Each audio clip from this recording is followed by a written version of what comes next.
तो आज का सेशन स्टार्ट करते हैं। तो कल के सेशन में हम लोगों ने क्वेश्चन नंबर 8 तक डिस्कशंस कर लिया था। क्वेश्चन नंबर 8 तक हम लोगों ने सारे प्रॉब्लम को समझने का ट्राई किया है। तो आज के सेशन में हम लोग क्वेश्चन नंबर 9 से स्टार्ट कर रहे हैं। सारे बच्चे यहाँ पे ध्यान से देखोगे और जहाँ कहीं भी प्रॉब्लम आएगी तो पूछ लेना, सर समझ में नहीं आ रहा है, एक बार फिर से एक्सप्लेन कर दो, ठीक है। सो 9th क्वेश्चन में क्या करना है जरा देखते हैं। 9th क्वेश्चन में दे रखा है कि in triangle ABC right angle at B if tan A is equal to 1/√3 find the value of sin A cos C plus cos A into sin C। पहला जो एक एक्सप्रेशन दे रखा है इसकी वैल्यू निकालनी है और इसी तरीके से दूसरे एक्सप्रेशंस की भी एक वैल्यू निकालनी है, ठीक है। तो अभी हम लोग क्या करते हैं कि एक राइट ट्रायंगल का फॉर्मेशन कर लेते हैं। सो यहाँ पे मैंने एक राइट ट्रायंगल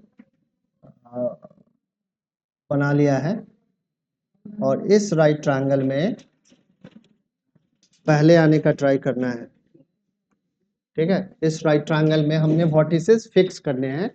सो बी हमारा क्या है, राइट एंगल है, तो बी वर्टेक्स हमारा क्या हो जाएगा, यहाँ पे हो जाएगा। ए को यहाँ पे पिन कर सकते हैं और सी पॉइंट को यहाँ पे पिन कर सकते हैं। सो इस तरीके से हमारा एबीसी ट्रायंगल है और इस एबीसी ट्रायंगल में tan ए की वैल्यू गिवन है। गिवन क्या है, तो गिवन है हमारा tan ए और ये जो tan ए है क्या दे रखा है, tan A is equal to 1/√3। अब tan का फॉर्मूला मैंने क्या आप लोगों को बता रखा है, ठीक है। सो tan का जो हमारा फॉर्मूला है वो है p/, सो इस फॉर्मूले से अगर हम लोग इस पूरे इक्वेशंस को इक्वेट करें तो हम लोग p की वैल्यू क्या कंसीडर कर सकते हैं, तो p की वैल्यू k ले सकते हैं एंड b की वैल्यू जो लेंगे वो √3k ले सकते हैं या नहीं ले सकते, ठीक है। सो फ्रॉम पाइथागोरस थ्योरम, ठीक है। तो पाइथागोरस थ्योरम से हम लोग कह सकते हैं, यहाँ हाइपोटेनियस हम लोग निकाल लेते हैं। तो हाइपोटेनियस किसके इक्वल होगा, hypotenuse is equal to square root of P square plus B square. सारे बच्चे यहाँ पे ध्यान दोगे। अवनी क्या कर रही हो, ये इस वाले को ही कर रही हो, ठीक। सो पी की वैल्यू क्या है, तो p की वैल्यू हमारी k है, सो k स्क्वायर आ जाएगा यहाँ पे और b की वैल्यू है √3k स्क्वायर, ठीक है। सो फाइनली हमारे पास क्या आने वाला है, k square plus 3k square, so square root of 4k square. So finally हमारे पास आ जाएगा 2k। आएगा या नहीं आएगा, ठीक है। तो इस तरीके से हमने हाइपोटेनियस निकाल लिया है और हाइपोटेनियस निकालने के बाद हम लोग क्या करते हैं, साइन ए की वैल्यू चाहिए, कॉस सी की वैल्यू चाहिए, कॉस ए की वैल्यू चाहिए और साइन सी की वैल्यू चाहिए फर्स्ट वाले एक्सप्रेशन को सॉल्व करने के लिए, ठीक है। समझ में आ रही है बात। सो पहले हम लोग साइन ए निकालते हैं। तो साइन ए किसके इक्वल होता है, तो साइन हमारा p/h के इक्वल होगा और इस एंगल ए के लिए, इस वाले एंगल ए के लिए हम लोग यहाँ पे मार्क कर देते हैं। अभी हम लोग पहले हम लोग इस एंगल ए के लिए देख लेते हैं। तो इस एंगल ए के लिए हमारा ये क्या होगा, तो ये हमारा बेस हो जाएगा, होगा या नहीं, और बेस की वैल्यू अभी हम लोग देखेंगे और ये हमारा परपेंडिकुलर हो जाएगा, इसको हम लोग p लिख सकते हैं और ये हमारा हाइपोटेनियस होगा, होगा या नहीं होगा। सो अभी हम लोगों ने इस एंगल ए के लिए p की वैल्यू क्या निकाली थी, तो p की वैल्यू हम लोगों ने k कंसीडर की थी। b की वैल्यू कितनी थी, b की वैल्यू √3k है और h की वैल्यू जस्ट अभी निकाली है और h की वैल्यू कितनी निकाली हम लोगों ने, 2k निकाली है। तो इस साइन a के लिए हमारा p/h, तो p हमारा क्या हो जाएगा, bc हो जाएगा और h क्या हो जाएगा, ac हो जाएगा। तो हम लोग लिख सकते हैं यहाँ पे bc/ac और इस तरीके से bc की वैल्यू क्या है बताओ यहाँ से, तो bc की वैल्यू है √3 √3k और AC की वैल्यू अभी हम लोगों ने 2k निकाली है, k से k कैंसिल कर दोगे तो आ जाएगा √3/2। समझ में आ रहा है या नहीं आ रहा है? आ रहा है समझ में? सो साइन ए निकाल लिया है। इस तरीके से हम लोग क्या निकाल लेते हैं, कॉस ए भी निकाल लेते हैं। ठीक है, तो कॉस ए हमारा क्या होगा, b/h होगा और बेस हमारा क्या है, तो बेस हमारा ए बी है, सो ए बी अपॉन ए सी आएगा और ए बी की वैल्यू क्या है हमारी k है और ए सी की वैल्यू हम लोगों ने क्या निकाली है 2k निकाली है। इसको कैंसिल करेंगे तो यहाँ 1 आ जाएगा, ये हमारा 1/2 आ जाएगा। तो साइन ए हमारा √3/2 है और कॉस ए क्या है 1/2। इसी तरीके से हमें क्या निकालना है, साइन सी भी निकालना है और कॉस सी भी निकालना है। तो साइन सी इस वाले एंगल के लिए अब ये बेस हो जाएगा और ये क्या हो जाएगा, परपेंडिकुलर होगा, होगा या नहीं होगा? तो हमारा साइन सी हमारा p/h के इक्वल है और यहाँ पे इस वाले एंगल सी के लिए हमारा ए बी क्या है, परपेंडिकुलर है और ए सी क्या है हमारा हाइपोटेनियस है और ए बी की वैल्यू कितनी है, तो √3k है और ए सी की वैल्यू 2k है, k से k कैंसिल करेंगे तो हमारे पास √3/2 आएगा या नहीं? समझ में आ रहा है सारे बच्चों को? और इसी तरीके से अगर हम लोग cos c देखें तो cos c हमारा b/h होगा और इस एंगल c के लिए b हमारा BC है और h हमारा AC है और BC की वैल्यू k है और h की वैल्यू 2k है, k से k कैंसिल करेंगे तो हमें 1/2 मिलेगा। ठीक है, तो इस तरीके से हम लोग ने sin A cos A sin C cos C की वैल्यू कैलकुलेट कर ली। समझ में आ रहा है? नहीं आएगा तो पूछ लेना है, नहीं पूछोगे फिर फंस जाओगे। ठीक है, यहाँ तक समझ में आ गया सारे बच्चों को? ठीक है, तो हमें पहले वाले क्वेश्चन में क्या करना है जरा देख लेते हैं। तो sign A cos A sine सी, जरा मेरे को बताना तुम लोग बुक से देख के कि क्या है पहले क्वेश्चन में क्या वैल्यू निकालनी है, बताओ क्या है, क्या लिखा हुआ है बताओ यार। Sine A into cos C plus cos A sine C, यही है ना? ठीक है, तो साइन ए की वैल्यू हम लोगों ने कितनी निकाली है, साइन ए की वैल्यू है √3/2 इंटू कॉस, हाँ क्या बीसी की वैल्यू के है ना, बीसी की वैल्यू हाँ 1k, 1 इंटू के कितना है, के आए कहाँ पे, यहाँ पे तो पहले बोलना था ना, पहले बोलती ना। तो यहाँ पे हमारा BC परपेंडिकुलर था ना, तो BC की वैल्यू कितनी आनी चाहिए थी, के आनी चाहिए थे। यहाँ पे AB में हम लोग ने के रख दिया है, उल्टा रख दिया है, बताना चाहिए था उसी तरह।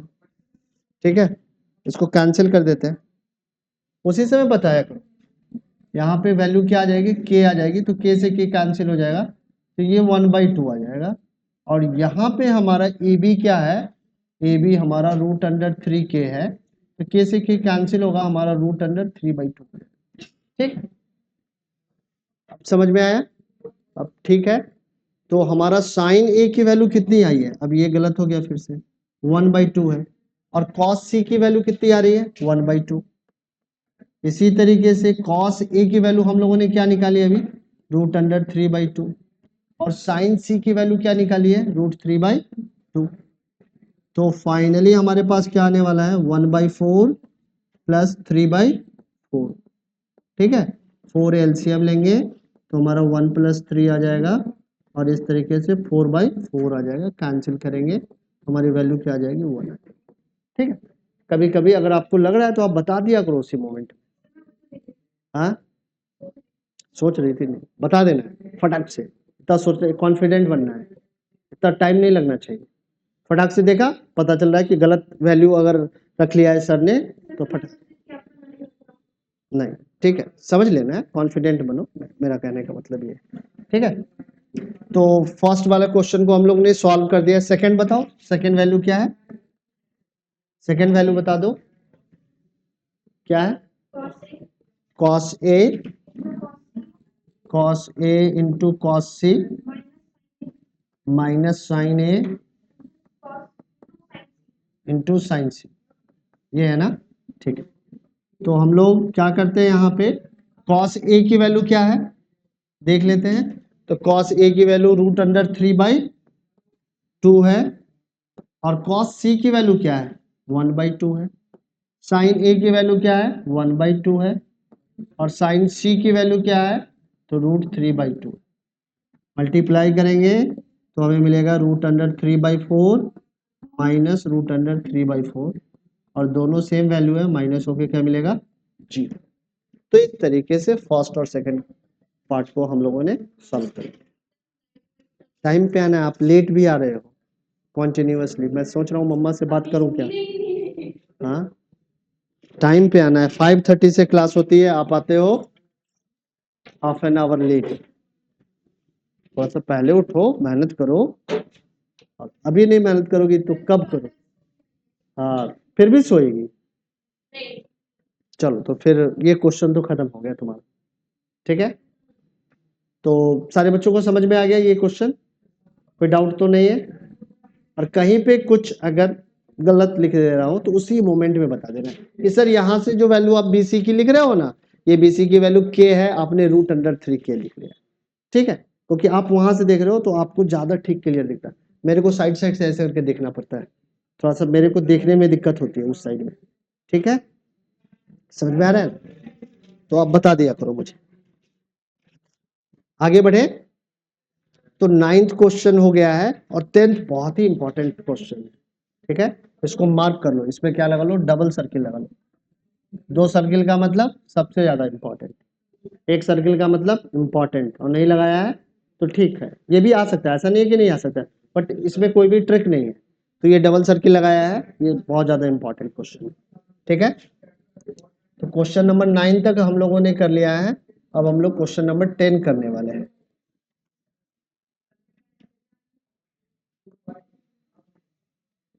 ठीक है, एक हमारे पास राइट एंगल ट्रायंगल है, ठीक है। तो राइट ट्रायंगल हम लोग यहाँ पे बना लेते हैं एक। तो ये हमारा एक राइट ट्रायंगल है, प्लीज सारे बच्चे यहाँ पे ध्यान दीजिए।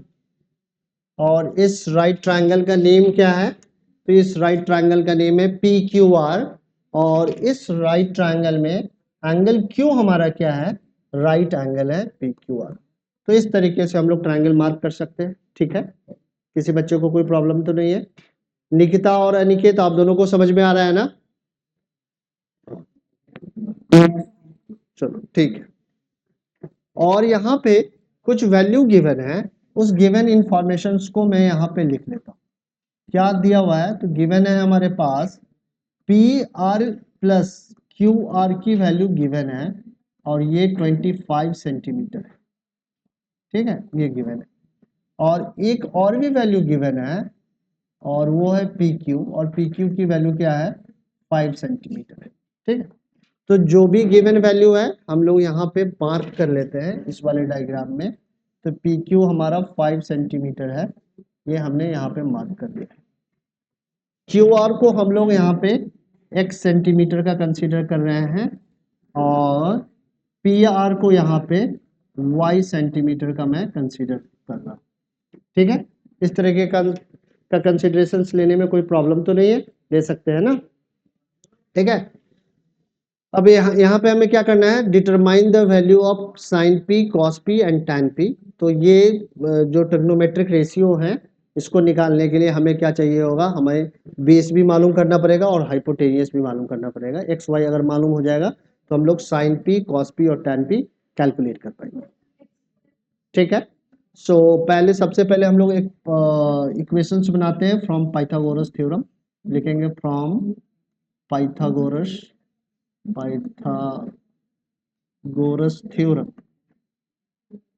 ठीक है। तो पाइथागोरस थ्योरम से हम लोग क्या लिख सकते हैं, तो लिख सकते हैं PR² is equal to QR² plus PQ²। लिख सकते हैं या नहीं लिख सकते हैं, बताइए, ऐसा लिखना ठीक है, ठीक है। सो PR की वैल्यू यहाँ पे क्या हमने लिया है, तो PR की वैल्यू हमने y कंसीडर किया है, तो y² आ जाएगा। और यहाँ पे QR जो हमारा x है, तो x² आ जाएगा, और यहाँ पे हम लोगों ने पी क्यू की वैल्यू गिवन है 5, तो 5 स्क्वायर यहाँ लिखिए। सो फाइनली हमारे पास जो इक्वेशंस मिलने वाला है यहाँ पे फाइनली वो मिलने वाला है Y square is equal to X square plus 25। So this is my first equation.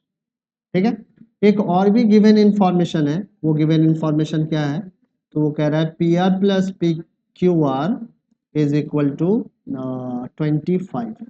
ठीक है, ये दे रखा है। सो यहाँ पे पी आर की वैल्यू हम लोगों ने क्या कंसिडरेशंस में ली है, तो पी आर की वैल्यू वाई कंसीडर किया है और क्यू आर हमारा एक्स है, तो ये 25 के इक्वल हो गया। तो इस तरीके से हम लोग यहाँ पे y की वैल्यू निकाल लेते हैं, तो y की वैल्यू क्या आ जाएगी, 25 माइनस एक्स आ जाएगी। सो this is my second equation. So substituting the value of y,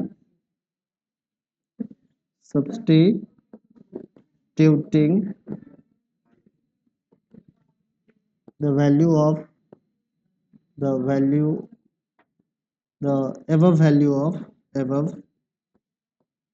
value of y in equation 1। ठीक है, सो हमारे पास इक्वेशन 1 क्या है, 1 है Y square is equal to X square plus 25। और सेकेंड इक्वेशंस में हमने y की वैल्यू क्या निकाली है, तो वो निकाली है 25 माइनस एक्स। सो इस वैल्यू को मैं यहाँ पे सब्सटीट्यूट कर रहा हूँ। सो हमारे पास अब आया ये इक्वेशन। ठीक है, इस इक्वेशन तक सारे बच्चों को समझ में आ गया है, किसी को कोई डाउट तो नहीं है। ठीक है, यहाँ पे हम लोग एक एल्जेब्रिक आइडेंटिटी लगा सकते हैं। कौन सी एल्जेब्रिक आइडेंटिटी लगेगी, a माइनस B whole square it is equal to the A square minus 2ab plus B square. ठीक है, तो उसी आइडेंटिटी पे इसको एक्सपेंड करते हैं। So 25 square minus 2 into 25 into X plus X square is equal to X square plus 25। So इस X square से क्या इस एक्स स्क्वायर को कैंसिल कर सकते हैं, क्योंकि सेम साइन है दोनों वैल्यू की और दोनों ही वैल्यू इक्वल है in the left and right of the equation. So इस वैल्यू को हम लोग कैंसिल कर सकते हैं। कैंसिल कर दिया, so now we have 625 minus 50x is equal to 25। So finally हमारे पास आ जाएगा 625 minus 25 is equal to 50x। ठीक है, सो यहाँ पे हम लोग लिख सकते हैं 600 is equal to 50x। So x की वैल्यू क्या आ जाएगी, तो x की वैल्यू आ जाएगी 600 अपॉन 50, कैंसिल करेंगे तो 5 1 जा 5 एंड 5 2 जा, तो 12 आ गया। ठीक है, तो हम लोग कह सकते हैं कि क्यू आर हमारा कितना था, तो क्यू आर हमारा x सेंटीमीटर था, तो ये 12 सेंटीमीटर का। अब इसी वैल्यू को इक्वेशन 2 में हम लोग सब्सटीट्यूट कर देते हैं या पुट कर देते हैं। So putting the value of x in equation 2, putting the value of putting the value of x in equation 2। So equation 2 हमारे पास क्या है, तो इक्वेशन 2 है 25 माइनस एक्स। सो 25 माइनस 12, सो ये आ जाएगा 13। और हमारा जो y है वो किसके इक्वल था, तो y हमारा इक्वल है पी आर के। तो पी आर की वैल्यू क्या आ जाएगी हमारे पास, तो पी आर की वैल्यू आ गई हमारे पास, P R is y centimetre. So y की वैल्यू है 13, सो ये आ गया 13 सेंटीमीटर। क्यू आर हमारा क्या है, तो क्यू आर हमारा 12 सेंटीमीटर है। और एक वैल्यू और भी दे रखी है, एक वैल्यू हमारी कौन सी दे रखी थी, पी क्यू की वैल्यू 5 सेंटीमीटर की है। तो पी क्यू हमारा क्या है, 5 सेंटीमीटर है, पी क्यू हमारा 5 सेंटीमीटर है। ठीक है, अब एक बार डायग्राम को फिर से यहाँ पे बना लेते हैं हम लोग, छोटा सा डायग्राम यहाँ पे बना लेते हैं। जिस तरीके से हम लोगों ने ऊपर में वर्टेक्स सेटल किया था उसी तरीके से पी क्यू आर सेटल कर लेते हैं। कैसे है एक बार फिर से देख लेते हैं, P Q are, P R यहाँ से किया है, तो ये हमारा पी है और ये वाला वर्टेक्स हमारा पी आर क्यू है। तो यहाँ पे हमें मालूम है कि पी आर 13 सेंटीमीटर आया है हमारा, क्यू आर हमारा 12 सेंटीमीटर है और ये 5 सेंटीमीटर। ठीक है, इस तरीके से पी क्यू हमारा 5 सेंटीमीटर है। ठीक है, समझ में आ रहा है यहाँ तक सारे बच्चों को? पी क्यू हमारा 5 सेंटीमीटर। ठीक है, अब हमें क्या क्या निकालना है? तो हमें निकालना है साइन पी निकालना है, कॉस पी निकालना है और टैन पी निकालना है। यही ट्रिग्नोमेट्रिक रेशियो निकालना है ना। जरा एक बार बुक में देखो और मुझे बताओ। ठीक है, तो हम लोग ये तीनों ट्रिग्नोमेट्रिक रेशियो निकालते हैं एंगल पी के लिए। तो हमारा सबसे पहले साइन पी, तो इस एंगल पी के लिए हमारा ये क्या हो जाएगा? ये बेस होगा या नहीं होगा? ये परपेंडिकुलर होगा हमारा और ये हमारा हाइपोटेनियस होगा। ठीक है, सो अब हम लोग यहाँ पे लिखने वाले हैं P बाई एच और परपेंडिकुलर कौन सी साइड है?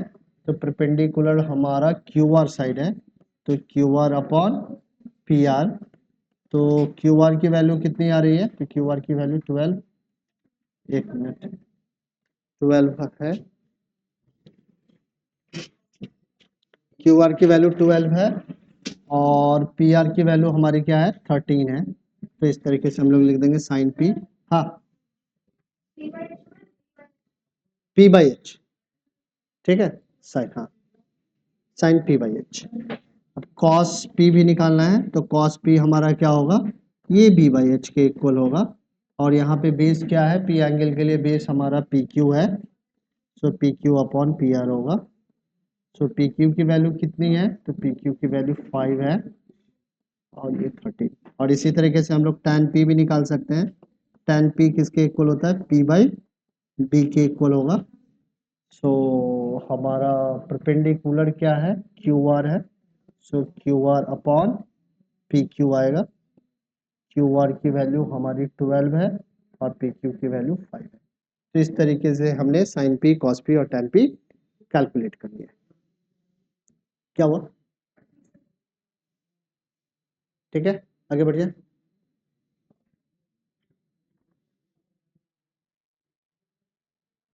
सारे बच्चों को समझ में आया या नहीं?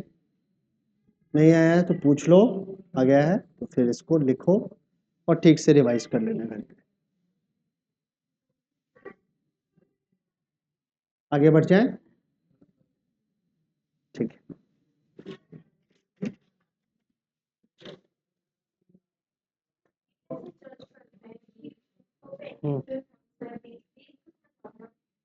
बेस के बाद दूसरी जो साइड बचेगी वो परपेंडिकुलर होगा, क्योंकि हाइपोटेनियस फिक्स ही है हमारा।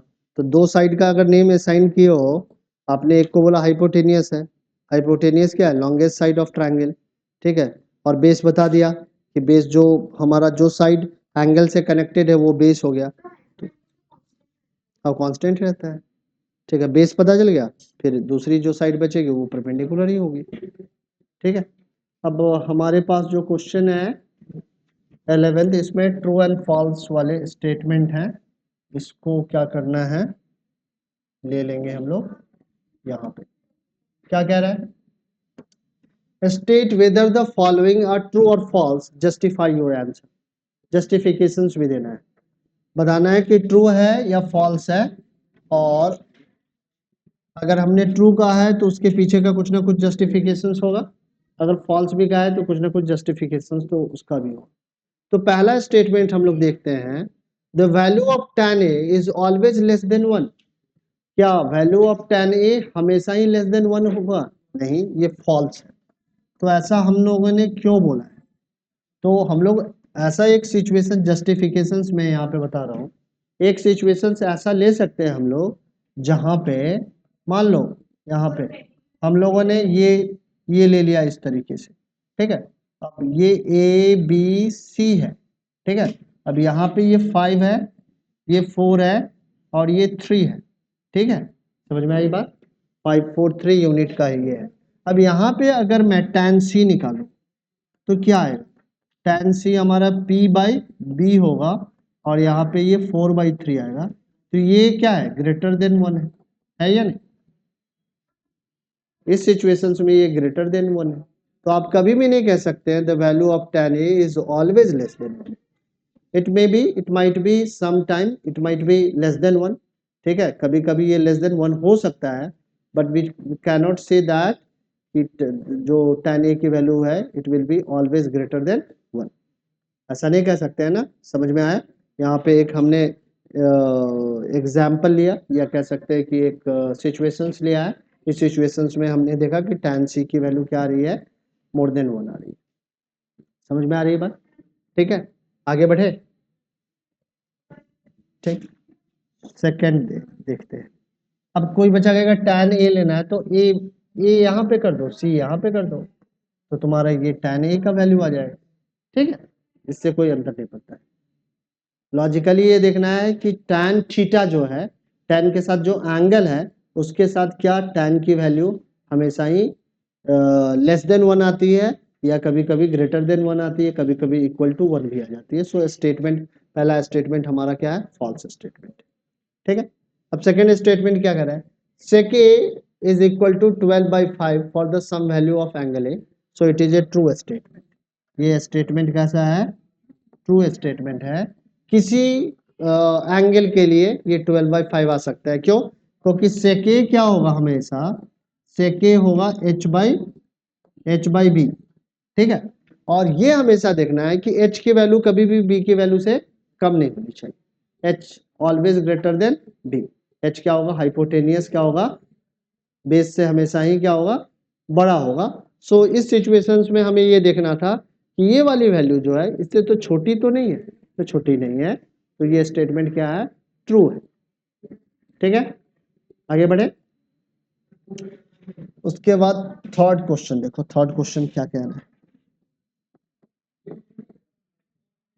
ठीक है, ये फर्स्ट है, ये सेकंड है, ये 11th का फर्स्ट, ये सेकंड और ये थर्ड। थर्ड क्या कह रहा है, cos A is abbreviation used for the cosecant of angle A, क्या ऐसा है, हाँ ठीक है, ट्रू स्टेटमेंट है। cos किसका एब्रिविएशन था, कोसेकेंट का ही तो एब्रिविएशन है, ठीक है। So it is a true statement, it is a true statement, पढ़ा है हम लोगों ने। देखो चलते हैं प्रीवियस वाली स्लाइड्स पे, यहाँ पे चलते हैं, यहीं पे लिखा है ना मैंने, कहीं पे लिखा था, ठीक है। देखो को नहीं, कॉस हमारा कोसाइन का है एब्रिविएशन, कॉस हमारा कोसाइन का एब्रिविएशन, ठीक है ना। कॉसेक जो है वो कोसेकेंड का एब्रिविएशन है। सो ये फॉल्स स्टेटमेंट, ये स्टेटमेंट क्या है, फॉल्स है, ये स्टेटमेंट हमारा क्या, फॉल्स है, क्योंकि cos a is not the abbreviation of cosecant, it is जो cos a है it is the abbreviation of cosine, cosine का एब्रिविएशन क्या है, cos होगा, ठीक है। और कोसेकेंड का एब्रिविएशन क्या होगा, कोसेक होगा, ठीक है। cot a is the product of cot and a, no, it is a false statement, it is a false statement. Fourth statement भी क्या है हमारा, फॉल्स है, ठीक है। और फिफ्थ देखते हैं, sine theta is equal to 4/3, ये कभी हो सकता है क्या, साइन थीटा की वैल्यू कभी भी 4/3 हो सकती है क्या, नहीं हो सकती है भाई, ये भी फॉल्स है, क्यों, क्योंकि साइन थीटा किसके इक्वल होता है, तो ये होता है p बाई एच के इक्वल होता है, और h is always greater then p, h हमेशा क्या होगा, p से बड़ा ही होगा। तो कभी भी ऐसा नहीं होगा कि साइन थीटा में न्यूमरेटर क्या आ जाएगा, बड़ा आ जाएगा, हमेशा ही डिनोमिनेटर क्या आएगा, बड़ा आएगा, क्योंकि साइन थीटा किसके इक्वल है, p by H, and h is always greater then p, ठीक है। Hypotenuse is always greater then all sides of the triangle, triangle की जितनी भी रिमेनिंग साइड्स होंगे उनसे इसकी वैल्यू क्या होगी, बड़ी होगी। So that statement is a false statement. समझ में आया क्यों फॉल्स है, ठीक है।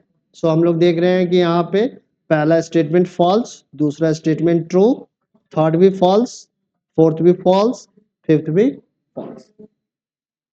ठीक है, अब बताओ कि यहाँ पे जो भी एक्सरसाइज में क्वेश्चन हम लोगों ने डिस्कस किए हैं, यहाँ पे कहीं पर भी किसी भी क्वेश्चन में अगर दिक्कत है तो पूछो। ठीक है, और नहीं तो फिर अगले एक्सरसाइज पे हम लोग पढ़ेंगे आगे। सोच लो, देख लो। ठीक है, अब हम लोग पढ़ने वाले हैं trigonometric ratios of some specific angle. ठीक है, कुछ स्पेसिफिक एंगल के लिए ट्रिग्नोमेट्रिक रेशियोज की क्या वैल्यू होगी।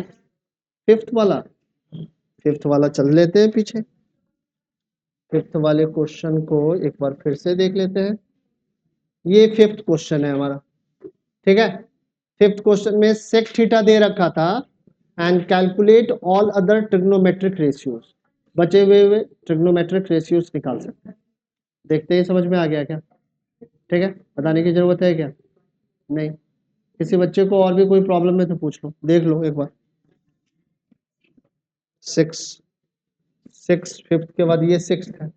सिक्स्थ में दे रखा था if angle A and B are the acute angle such that cos A is equal to cos B then so that angle A is equal to angle B। अब हमने considerations में लिया कि एक ट्रायंगल हमारे पास है ABC और इस ट्रायंगल में हमने एंगल C को राइट एंगल लिया है। क्यों लिया है? क्योंकि यहाँ पे गिवन था angle A and B are acute angle, तो A और B को हमने एक्यूट एंगल यहाँ पे कंसीडर किया। ठीक है, अब यहाँ पे ये गिवन था कि cos A is equal to cos B and cos A is equal to B by H। सो इस एंगल A के लिए ये AC क्या हो जाएगा? बेस हो जाएगा। सो AC अपॉन A भी आ जाएगा। बट जैसे ही हम लोग cos B लेंगे तो इस एंगल B के लिए, इस एंगल B के लिए बेस हमारा BC हो जाएगा। सो BC अपॉन AB। ठीक है, समझ में आ रहा है? एंगल के चेंज होने के कारण बेस हमारा क्या हो रहा है? चेंज हो रहा है। यहाँ पे एंगल ए के सिचुएशन में बेस हमारा AC है और एंगल बी के सिचुएशन में बेस हमारा BC है और हमारा cos थीटा किसके इक्वल होता है? तो B बाई एच के इक्वल होता है। तो दोनों ही सिचुएशन में H तो वही रहेगा बट यहाँ पे एंगल के चेंज होने के कारण हमारा बेस चेंज हो रहा है। ठीक है, अब यहाँ पे जो इक्वेशन है ये AC अपॉन AB है is equal to the BC upon AB। So AB से AB को कैंसिल कर देंगे तो AC is equal to AB। ठीक है, सिंस ये AC is equal to AB, AC is equal to BC, so its opposite angle will be also equal. Since we know that opposite angles of equal sides are equal, so इस तरीके से ये prove हो गया। Important question है। ठीक है, समझ में आई बात है? तो इस तरीके से हम लोगों ने ये पूरी एक्सरसाइज में एक भी क्वेश्चन नहीं छोड़ा है, सारे क्वेश्चन को अटेम्प्ट किया है। ठीक है, तो मेरा एक्सपेक्टेशन ये है कि सारे बच्चों को समझ में आ गया होगा। अब घर पे एक बार आप इसको करना, रिवाइज करना। अगर दिक्कत आती है तो फिर से पूछना कि सर यहाँ पे दिक्कत आ रही है, फिर से बता दो एक बार, तो हम लोग फिर से डिस्कस कर लेंगे। अब हम लोग समझने वाले हैं trigonometric ratios of some specific angle. कुछ स्पेसिफिक एंगल के लिए ट्रिग्नोमेट्रिक रेशियोज क्या होते हैं, उसकी वैल्यू क्या होती है, ये हम लोग देखेंगे। सो यहाँ पे ये टेबल है, इस टेबल को आपको याद कर जाना है। इस टेबल को क्या करना है? आप लोगों को याद करना है।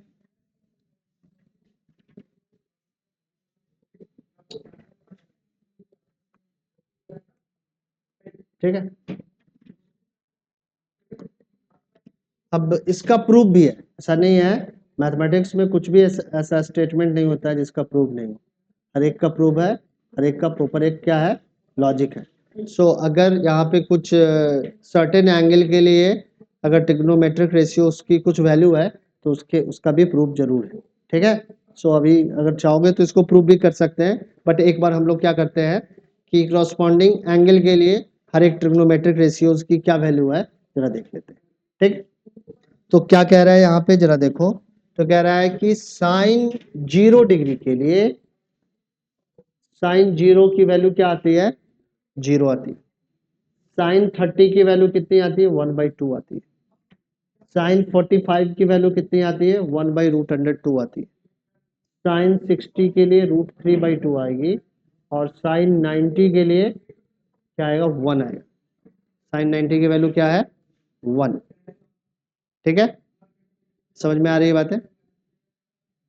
अभी बताएंगे क्यों ऐसा लिखा हुआ है, इसका कारण भी है। ठीक है, पहले एक बार देख लो सिर्फ, ठीक है। इसी तरीके से cos 0 डिग्री के लिए वैल्यू क्या है 1, cos 30 की वैल्यू कितनी है √3/2, cos 45 का क्या है 1/√2, cos 60 की वैल्यू 1/2 एंड cos 90 की वैल्यू क्या है 0।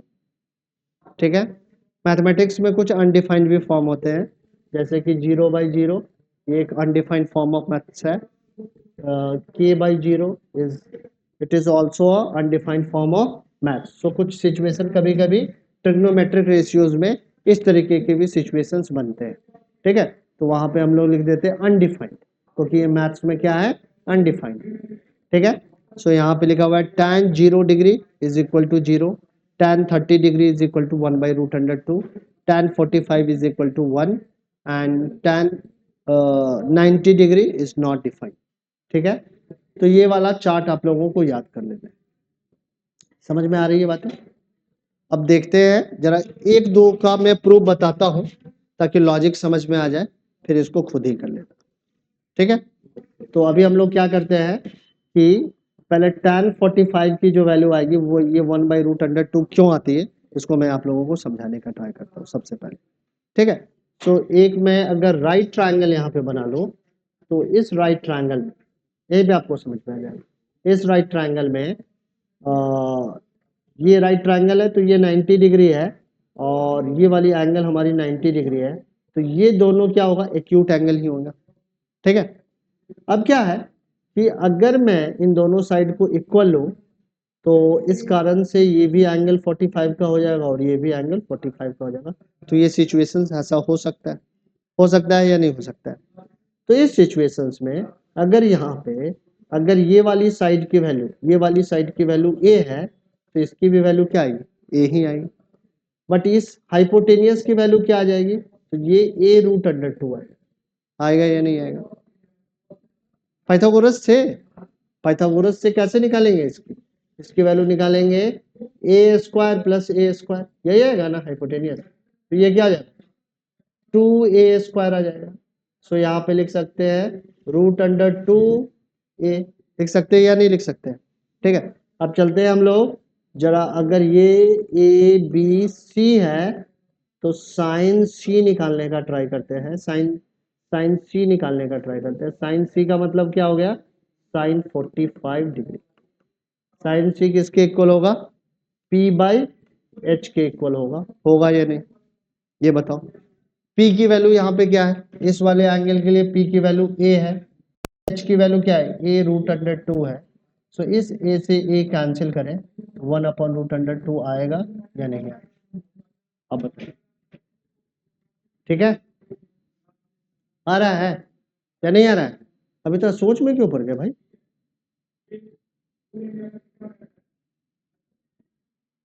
हाँ भाई, आ रहा है या नहीं आ रहा है?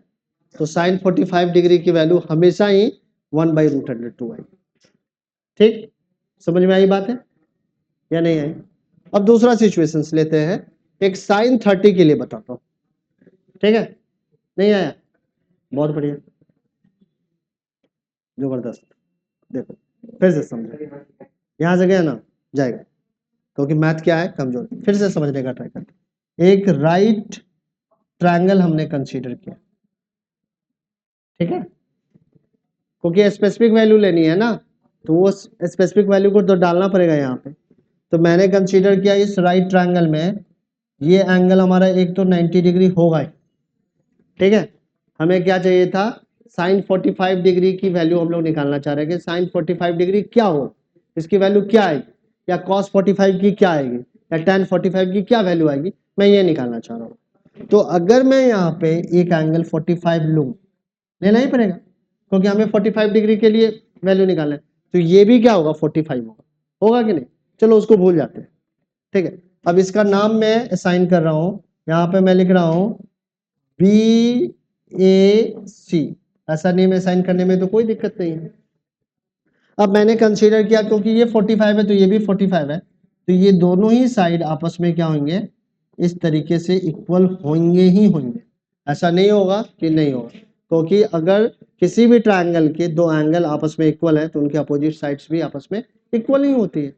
तो तो ये अगर ए है तो इसको ए कंसीडर कर सकते हैं कि नहीं कर सकते। बट इसके ए और इसके ए होने के कारण इस AC की वैल्यू क्या आएगी, तो कहा कि इसमें पाइथागोरस लगा दो, A square plus A square, यही आएगा ना, आएगा या नहीं आएगा, P square plus B square, यही होता है ना। So A square plus A square क्या आएगा, 2a स्क्वायर आएगा। सो यहाँ पे लिख सकते हैं a√2। क्या ऐसा लिखना गलत है, नहीं है। तो AC की वैल्यू हमारी आ गई a√2। अब जरा हम लोग निकालते हैं साइन ए। साइन ए का मतलब क्या है, ए की वैल्यू क्या है, साइन 45, यही है ना। अब क्या बोलो भाई, नहीं समझ में आ रहा है। तो साइन 45 क्या होगा, P/H के इक्वल होगा। तो इस वाले एंगल के लिए P क्या हमारा BC होगा या नहीं होगा। सो यहां पे हम लोग लिख सकते a/a√2। सो a से ये कैंसिल हो गया, तो क्या आ गया हमारा 1/√2, आएगा या नहीं आएगा। अब चलो cos a निकाल के जरा देखते हैं, cos a की वैल्यू क्या आएगी। cos a कितना होगा, cos a भी cos 45 डिग्री होगा। सो यहाँ पे हम लोग लिख सकते हैं cos क्या होता है, B/H के इक्वल होता है। B की भी वैल्यू क्या है, a ही है। H की वैल्यू क्या है, a√2 है। ए से ये कैंसिल हो गया, फिर से इसकी वैल्यू क्या आ गई 1/√2 आ गई, आएगा या नहीं आएगा। अब इसी तरीके से अगर tan की वैल्यू हम लोग निकालें तो क्या आएगी, tan a का मतलब हो गया tan 45, tan 45 का मतलब क्या हो गया P/B, और यहाँ पे ये भी a है और ये भी a है, कैंसिल करेंगे तो कितना आ जाएगा 1 आ जाएगा, इसीलिए इसकी वैल्यू क्या है 1। नहीं नहीं, एक को 30 लेंगे तो दूसरा 60 अपने आप ही हो जाएगा ना।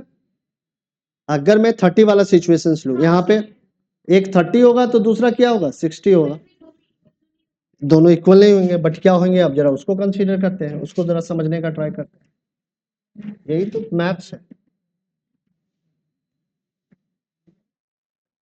यही स्कूल में नहीं बताएगा कि क्यों आया है, सिर्फ ये बोलेगा कि रट लो, और रटने के पीछे का एक ट्रिक भी बता देगा कि इस तरीके से रटो। अब वो मैं ट्रिक में जानता हूँ, मैं भी नहीं ट्रिक से पढ़ाता हूँ, इसलिए ट्रिक मैं बताता नहीं हूँ बच्चों को। ट्रिक का मतलब क्या है, आलतू फालतू चीज को दिमाग में डाल लेना, ठीक है ना। लॉजिकल कुछ भी है तो क्यों नहीं लर्न होगा यार, इतनी सी छोटी सी चीजें लर्न नहीं होगी तो फिर कैसे तुम कह रहे हो कि लॉ करेंगे, इतने आर्टिकल्स कैसे लर्न करोगे, ये तुम ही जानती हो। एक टेबल में कितनी सी वैल्यू है, छोटी सी वैल्यू है, और ये कौन कहेगा लर्न नहीं होगा यार, अपने आप को अंडर एस्टिमेट कर रहे हो। लॉ में लॉ करना चाह रही हो, इतने सारे आर्टिकल्स के सब आर्टिकल्स होते हैं, कैसे फिर लर्न करोगे, ये याद रखोगे। मुजरिम करके गुनाह चला जाएगा, तुम पन्ने खोल के देखोगे, अच्छा इस आर्टिकल में इसको ये पनिशमेंट मिलना था, ये थोड़ी होता, ठीक है, याद हो जाएगा। बट मैम लोग बहुत सारी ट्रिक बताएंगे, ठीक है, अगर मैं ट्रिक नहीं बताता हूँ, मैं कहता हूँ कि याद करो इसको, ठीक है, इसको एग्जैक्टली याद कर लो, याद हो जाएगा बहुत आसानी से। गौर से देखेंगे तो इसका लॉजिक भी समझ में आएगा कि कैसे क्या है। पहले ये समझते हैं कि साइन 30 और साइन 60 के लिए समझते हैं, ठीक है। तो हमारा एक राइट ट्रायंगल फिर से बना लेते हैं।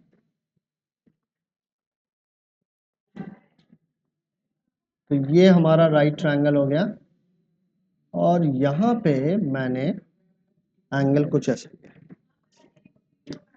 ये ए है, ये ए है, ये बी है, ये सी, ये मैंने कहा कि 30 है, फटाक से बच्चा बोलेगा ये 60 है, बोलेगा या नहीं बोलेगा, बताने की मेरे को जरूरत है क्या आपको, नहीं बताने की जरूरत। तो जब ये 30 है और ये 60 है, तो ये अगर ए है तो ये ट्वाइस ऑफ ए ही होगा कि, ठीक है, ये अगर ए है तो ये ट्वाइस ऑफ ए ही होगा। जिस तरीके से आपने बताया ये 30 है तो ये 60 है, तो जैसे ही कोई समझदार बच्चे को मैं बोलूंगा कि ए भी ए है तो ये बोलेगा 2a हो, हाँ 90 लेंगे तो ये वाली लाइन क्या है ना, कुछ इस तरीके से आ जाएगी, यहाँ पे ऐसे आ जाएगी, ठीक है। 90 की सिचुएशन में। हाई आज ही आज ही आज ही नहीं नहीं, बहुत समझदार बच्चा है ये, बहुत अच्छा बच्चा है। हर एक बच्चा मेरे लिए इक्वली इम्पोर्टेंट है, ठीक है। कोई नहीं, फेल होते होते बच गया ना, बच गया ना। ये आप देखो 70% आ गया। देखो फेल और पास होने का ज्यादा ये नहीं है कि 90% ले आए तो बहुत बड़े तोप हो गए और फेल हो गए तो बहुत खराब इंसान हो गए, ऐसी कोई बात नहीं। बात क्या है कि हम लोग अपने जर्नी से, अपने लाइफ से क्या सीखते हैं। अगर सीख रहे हैं ना तो आगे बढ़ रहे हैं। अगर आपका 90% लाना आपको कुछ नहीं सिखा रहा है तो आप गिरने वाले हो, ये समझ लो। बट आपका फेलियर आपको बार बार सिखा रहा है कि आप में क्या गलती है, तो 90% लाने से फेल कर जाना ज्यादा बेटर है। मेरा लाइफ का ये एक्सपीरियंस रहा है कि जिसकी एकेडमिक बहुत अच्छी रही through out the life, but उसकी जो अभी तक की जर्नी में देख रहा हूं वो उतना सफल नहीं है जो एक मीडियोकर टाइप का बच्चा था जो गिरते पड़ते हुए आगे बढ़ा। ठीक है, हम लोग 7 दोस्त थे, 7 दोस्त ने साथ में इंजीनियरिंग की। हम लोग थोड़ा सा मिडिल क्लास टाइप के स्टूडेंट थे, यानी कि बहुत ऐसा नहीं थे कि एकेडमिक बहुत अच्छी थी। हम लोग यूनिवर्सिटी टॉपर में से नहीं थे, बट फेलियर भी नहीं थे, बीच बीच में अपना रिजल्ट रहता था। अब उस टॉपर की क्या कहानी है कि टॉपर उस चीज को नहीं पाया जिसका वो हकदार था बेसिकली, और हम लोग ने वो सारी चीजें की जो अपने हक से बाहर की थी, वो भी चीज ट्राई की। ठीक है ना। कुछ दोस्तों ने मेरे स्टार्टअप स्टार्ट किया, जॉब नहीं मिला तो सोचा कि कुछ अपने तरफ से काम करते हैं। आज उनका स्टार्टअप बहुत अच्छा चल रहा है और उसकी सैलरी में देखेंगे ना तो तिगुना का अंतर, उसका तिगुना है। और जो टॉपर है उसका, अगर वो 1 लाख रुपया कमा रहा है पर मंथ, तो वो जो मीडियोकर टाइप का स्टूडेंट था वो 3 लाख रुपया कमा रहा है। ये समझ, इतना डिफरेंस है। क्यों? क्योंकि उसने लाइफ में रिस्क लेना सीखा, क्योंकि वो हर एक गिरने से सीखना सीखा। उसके लाइफ में कभी असफलता आई ही नहीं, सो उसकी अपनी कमियां दिखी नहीं। बट जब आप आगे बढ़ोगे ना तो आपको कमी तो दिख ही जाएगी, और उसको ओवरकम करने का तरीका अभी जो है वो सबसे परफेक्ट है। इसलिए अभी के समय गिर जाना, किसी सब्जेक्ट में मार्क्स कम आ जाना ज्यादा है, अच्छा है, इंस्टेड ऑफ दैट कि ये टाइम ही निकल जाए जहां पे आपको कोई ये बता सके कि ये तुम में प्रॉब्लम। मैं तुमको बताऊंगा पर्सनैलिटी वाइज कि ये प्रॉब्लम है, तुम उस चीज को कभी भी एक्सेप्ट नहीं करो। बट अगर लाइफ कुछ लेसन सिखाएगा तुमको एक्सेप्ट करना ही पड़ेगा। बार बार जब गिरते रहोगे अपनी गलती करने के कारण, जब भी चलने में आप खड़े होगे और गिर जाओगे तो देखोगे कि चलने में क्या दिक्कत आ रही थी, और इस तरीके से आप परफेक्ट होते चले जाओ। तो जनरली देखा गया है जिसका एकेडमिक बहुत अच्छा रहता है उस ऊंचाई को पा नहीं पाता है, न जाने क्यों, क्या दिक्कत आ जाती है पता नहीं। क्योंकि हम लोगों में जो दोस्त टॉपर थे ना, हमारा एक्सपेक्टेशन बहुत अच्छा था उनसे, ठीक है, क्योंकि उनका कैंपस सिलेक्शन भी हो गया। रेसेशंस के पीरियड में कुछ अच्छे, इतने अच्छे पढ़ने में थे, इतनी अच्छी कोडिंग थी उनकी कि रेसेशंस के पीरियड में भी उसने उन्होंने जॉब पा लिया, ठीक है। बट जो मीडियोकर टाइप के बच्चे थे, जो एकेडमिक बहुत अच्छी नहीं थी बट बहुत खराब भी नहीं थी, ठीक है, उन्होंने बहुत बहुत अच्छा, जिनको जॉब में बहुत ज़्यादा दिक्कत आई थी, जिसका कैंपस नहीं हुआ था, जो बैंगलोर गया, वहाँ जाके दूसरी कंपनी में, तीसरी कंपनी में, चौथी, कम से कम 10 इंटरव्यू दे दिया। कभी कभी तो ऐसा भी हुआ मेरे एक दोस्त के साथ कि उसका नाम XYZ अभी कंसिडर कर लेते हैं, अच्छी बात नहीं, क्योंकि वो देख लेगा कहीं वीडियो से कहेगा कि मेरा एग्जाम्पल दे रहा है। XYZ नेम है उसका, ठीक है। वो गया इंटरव्यू देने के लिए, टेक्निकल राउंड में क्या हुआ कि एक बच्चा था XYZK और एक बच्चा था XYZP, टाइटल में डिफरेंस, ठीक है। तो जो HR राउंड था ना उसमें K वाला छट गया, P वाले का हो गया, ठीक है। अब जब अनाउंसमेंट रिजल्ट का हुआ तो P वाला प्रेजेंट ही नहीं था और K वाला प्रेजेंट था, XYZK प्रेजेंट था, XYZP एब्सेंट था। तो उसने हाथ खड़ा कर दिया कि मैं ही हूँ XYZP, क्योंकि जॉब की इतनी ज्यादा जरूरत थी। क्योंकि घर से जो चला गया था 6 महीने बैंगलोर में, यानी कि रेंट पे था, पैसा कुछ था नहीं पॉकेट में, तो जॉब चाहिए ही चाहिए थी। तो वो XYZK जो था ना वो XYZP के जगह पे चला गया। जब सर्टिफिकेट स्क्रूटनी हुआ, जब वेरिफिकेशंस करवाया गया वो पकड़ में तो आना ही था एट लास्ट, बट जॉब की इतनी सोचा कि कहीं निकल जाऊंगा, ठीक है। टेक्निकल राउंड निकाल रहे हो, एचआर राउंड में छांट रहे हैं, क्या पता क्या हो गया। तो वो बैठ गया बेचारा, चला गया। जब मगर सर्टिफिकेट वेरिफिकेशन हुआ तो पता चला कि तो वो तो XYZ के है, तो उसको लिटरली उठा के 2 गार्ड ने जाके बाहर फेंक दिया। तो ऐसी ऐसी दिक्कत से बंदा गुजरा है, और वो बंदा अभी बहुत सक्सेसफुल है। हम दोस्तों में कह सकते हैं कि सबसे ज्यादा सक्सेसफुल वही बंदा है। अच्छा लाइफ स्टाइल है, बड़ा घर है, बड़ा कार है, सब कुछ जो चाहिए, ठीक है। आगे की तरफ भी देख रहा है, जिंदगी में आगे बढ़ने को भी सोच रहा है। तो कहने का मतलब ये नहीं है कि तुम्हारा एकेडमिक कितना अच्छा है, तुम्हारा एटीट्यूड कैसा है। तुम्हारा हारने वाला तो एटीट्यूड नहीं है कि एक हार मिला और एक्सेप्ट कर लिया कि मैं तो ऐसा ही हूं। लड़ने वाला अगर एटीट्यूड है तो तुम आगे बढ़ोगे, तुमको कोई नहीं रोक। कुछ स्टूडेंट ऐसे भी थे मेरे इंजीनियरिंग में, मैं बता रहा हूँ, जिनका इंग्लिश इतना यानी कि बुरा था कि एक बार पीछे एक सरदार मेरा बैठा हुआ था दोस्त, उसने पूछा कि मेरे को अंग्रेजी में कुछ बता, डेटाबेस का मेरे को डेफिनेशंस बता दे। तो मैंने कुछ बताया उसको, इंग्लिश में बता दिया फटाफट। अरे वही यार, छड़ यार, तो हिंदी में बता क्या होता है डेटाबेस, मैं लिखूंगा अपने स्टाइल में इंग्लिश में, ठीक है। अभी वो सैमसंग में बहुत अच्छे पोस्ट पे है। तो इस हालात से भी बच्चे ने बहुत बहुत अच्छा किया, और जिसका फ्लुएंट इंग्लिश था, सब कुछ बहुत अच्छा था, घर परिवार से बहुत ज्यादा स्ट्रॉन्गर था, वो बहुत ज्यादा स्ट्रगल कर रहा है अपने करियर में। और वो लोग लड़ाके सब निकल गए, सब आगे के आगे निकलते चले गए, कितना तो अब्रोड में सेटल हो गए, ऐसे कॉमन फैमिली के बच्चे से, ठीक है। तो कहने का मतलब है कि डरना नहीं है, लड़ना है सिचुएशन से, ठीक है। मैथ्स नहीं आता है तो क्या हो गया, बट मैं ये नहीं कह रहा हूं कि मेरा मैथ्स खराब है, मैं मैथ्स ठीक करूंगा। जो चीज दिक्कत में उसी को तो ठीक करना है, जो चीज दिक्कत में है ही नहीं उसको क्या ठीक करना है, ठीक है। सो ठीक होगा, अगर आप भरोसा रखें कि ठीक हो जाएगा तो ठीक हो जाएगा, इसमें कोई भी डाउट नहीं, 1% का डाउट नहीं, ठीक है। क्योंकि जब इतना कुछ सामर्थ्यवान आदमी असफल हो जाता है और जिसके पास कुछ नहीं होता है वो सफल हो रहा है, तो कुछ न तो कुछ बात है नहीं हारने वाली एटीट्यूड में। सो एटीट्यूड किसी का ये है कि हार नहीं मानूंगा और जिंदगी में आगे बढ़ के ही रहूंगा चाहे जो हो जाए, तो वो बढ़ेगा, वो रुकेगा नहीं। बट जिसकी जो एक्सेप्ट कर लेता है अपने डिफीट को, ये मान लेता है कि ये मेरा फेलियर है, हार गया तो खत्म हो गया, तो वो खत्म हो गया। बट हार गया तो ये समझा कि अरे ये तो जर्नी है, कोई दिक्कत नहीं है, हार जाना क्या, एक रास्ता है, ठीक है। जीतेंगे भी, आज हारे हैं तो कल जीत जाएंगे, तो जीत जाएंगे, ठीक है। तो ये देखो, ये सेकंड सिचुएशंस में मैंने बोला कि ये 30 डिग्री है तो ये 60 डिग्री है, तो ये अगर ए होगा तो ये 2A होगा। तो जैसे ही ऐसा फिर नींद सो रही हो, सो के आई हो, फिर से सो रही हो, उठ जाओ, ठीक है। तो अब यहाँ पे इस हाइपोटेनियस की वैल्यू क्या होगी, जरा ये बताओ आप, इस हाइपोटेनियस की वैल्यू क्या होगी। इस हाइपोटेनियस की वैल्यू अब होगी square root of A square plus 2A square.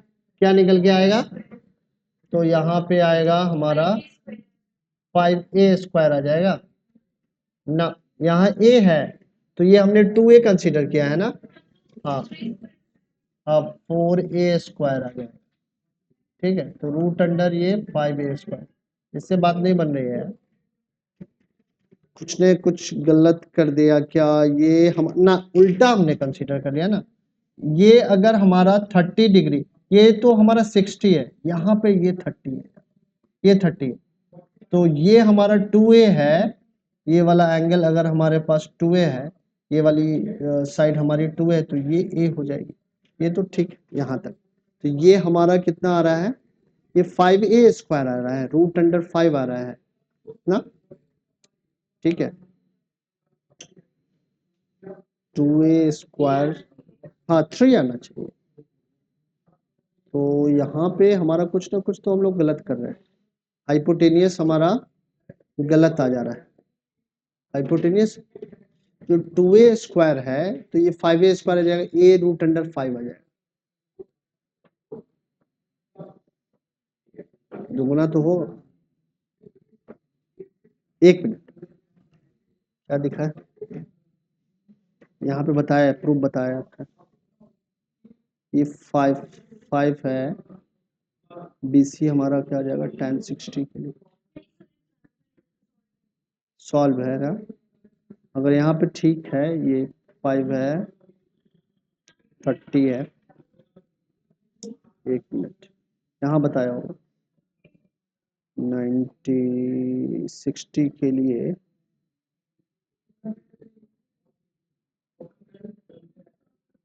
a/2 है sin 60।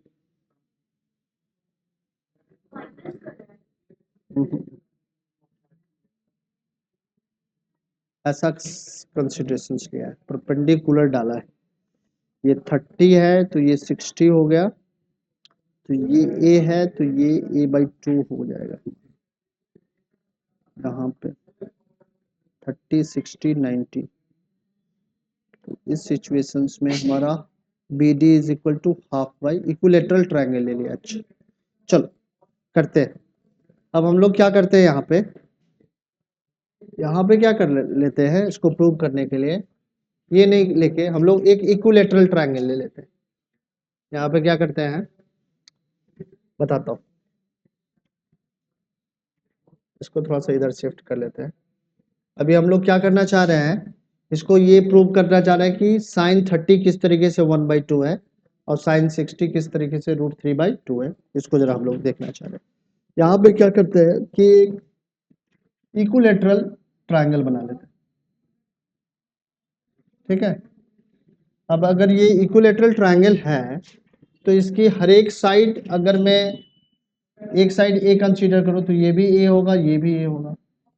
अब इसकी हर एक एंगल भी क्या होगी, ये 60 होगी, ये भी 60 होगी। अब यहाँ से अगर एक आप एल्टीट्यूड ड्रॉ करो ना तो ये इसका एंगल बाइसेक्टर भी होगा, ठीक है। साथ में ये क्या करेगा, एल्टीट्यूड इसका मीडियन भी होगा। प्लीज यहाँ पे ध्यान दे दो सारे बच्चे। तो ये वाला एंगल तुम्हारा 30 हो जाएगा और ये वाला एंगल क्या हो जाएगा तुम्हारा 90 डिग्री, ठीक है। अब ये तुम्हारा क्या होगा, तो ये तुम्हारा a/2 इस सिचुएशन में, ठीक है। तो ये हमने a लिया और ये तुम्हारा क्या है a/2 है, तो ये परपेंडिकुलर ये निकाला जा सकता है, निकाल सकते हैं कि नहीं निकाल सकते।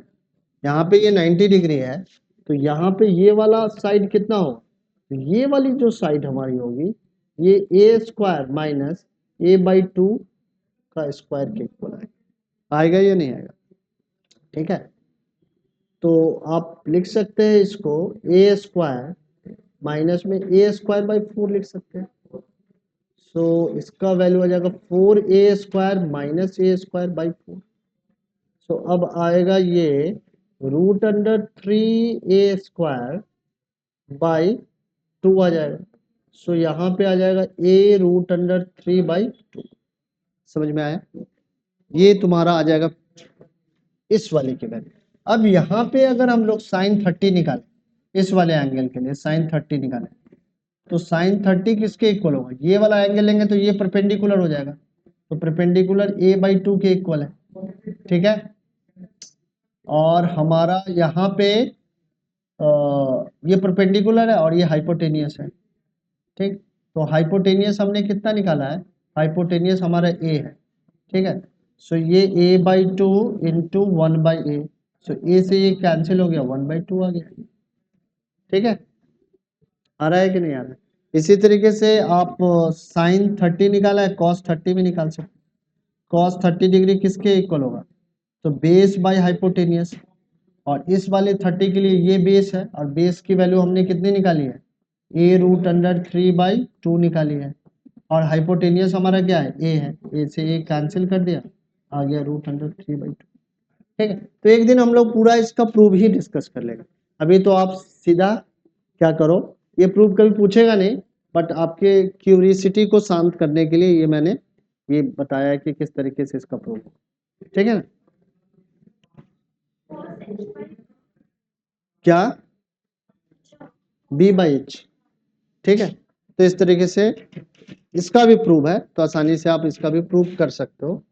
थोड़ा सा कॉम्प्लिकेटेड है बट इतना नहीं है कि नहीं किया जा सकता है। तो अभी हमें क्या करना है, एग्जैक्टली इस वाले को याद कर लेना है, क्योंकि याद कर लोगे तभी प्रॉब्लम में कभी इसका ये नहीं पूछेगा कि क्या प्रूव है, बट ये जरूर पूछेगा इसका किस तरीके से हम लोग इसको अप्लाई कर सकते हैं। अभी कुछ प्रॉब्लम में देखते हैं हम लोग कि किस तरीके से इसको सॉल्व करेंगे। अभी कितना हो गया, 6:45 हो गया। तो आज की क्लास में इतना ही रहने देते हैं, ठीक है ना। अगली क्लास में क्या करेंगे कि अगली वाली एक्सरसाइज को डिस्कस करते हैं।